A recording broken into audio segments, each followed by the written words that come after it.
Hello student, ये AP का third video है। इससे पहले मैं 2 वीडियो बना दिया हूँ, तो ये वीडियो देखने से पहले ये 2 वीडियो ज़रूर देख लेना, तभी ये वाला लेक्चर समझ में आएगा। तो ये 2 वीडियो कहाँ मिलेगा? यूट्यूब में मैं डिस्क्रिप्शन में डाल दिया हूँ। ये तुमको वेबसाइट में भी मिल जाएगा। वेबसाइट कैसे खोजोगे? गूगल में जाना, जैस मैथमेटिक्स क्लासेस टाइप करना तो वहाँ आ जाएगा।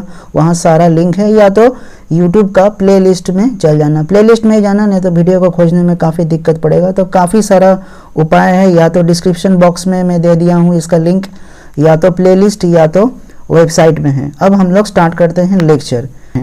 तो यहाँ देखो मैं सीक्वेंस ले चुका हूँ। ये सीक्वेंस एपी है। ये रहा पहला टर्म, ये दूसरा टर्म, ये तीसरा, और ये फोर्थ और ये फिफ्थ। तो पहला टर्म को मैं एल्जेब्रिकली डिनोट किया हूँ ए से। ये ए1 भी है, ये ए है, ठीक है। अब दूसरा टर्म क्या हो जाएगा? देखो डी एंड होगा ऑब्वियसली, ए प्लस डी।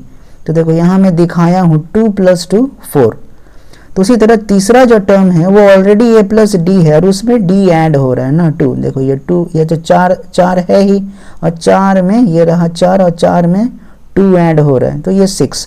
तो इसको इस तरह नहीं लिख के हम लोग इस तरह भी लिख सकते हैं, a + 2d, क्योंकि यहाँ d + d तो 2d हो जा रहा है। तो देखो 6 आया।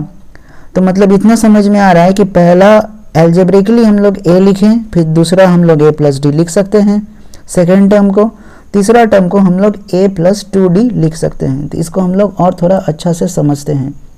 देखो पहला टर्म t1 है, यहाँ t1 के जगह हम लोग a1 भी कर सकते हैं। जैसे t1 RS अग्रवाल में डिनोट किया है, तुमको RD शर्मा में a1 से मिलेगा और NCERT में भी a1 से ही मिलेगा। पहला टर्म, फिर दूसरा टर्म a2 a3 इस तरह मिलेगा। टर्म है इसीलिए यहाँ t1 है, ठीक है।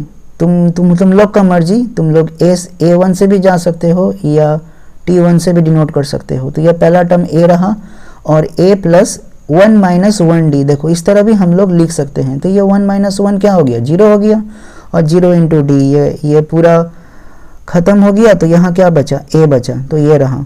अब t2 देख लो क्या है, a + d। यहाँ में d ऐड हो रहा है, देख लो ये वाला जो मैं d ऐड किया था, तो यहाँ पर क्या हो गया था? 4, राइट। तो इस तरह ये ऐड हुआ, तो इस तरह हम लोग लिख दिए इसको इस तरह से भी, a + 2 - 1d।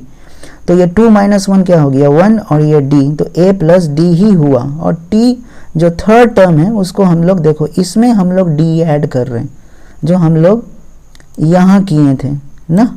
ये देखो यहाँ इस पोर्शन में, तो ये क्या हो गया? a + d ऑलरेडी था और इसमें d ऐड कर दिए, तो a + 2d हो गया। और हम लोग इस तरह भी लिख दिए a + 3 - 1d। तो इतना तो हम लोग को ये ऑब्जर्व करके समझ में आ रहा है कि जो थर्ड टर्म है उसको हम लोग a + 2d लिखेंगे, क्योंकि यहाँ भी देख लो वही हो रहा है, a + 2d। a + 2d क्या है? देख लो थर्ड टर्म है, ये जो 6 है। सेकेंड टर्म क्या है? सेकेंड टर्म है a + d, और पहला टर्म a है, वहीं यहाँ ये हो रहा है। अब समझ लो हम लोग बढ़ते गए t4 t5 t6। तो t6 को कैसे लिखेंगे? t6 काफ़ी इजी है, a + 5d। और इस फॉर्म में कैसे लिखेंगे? a + 6 - 1d।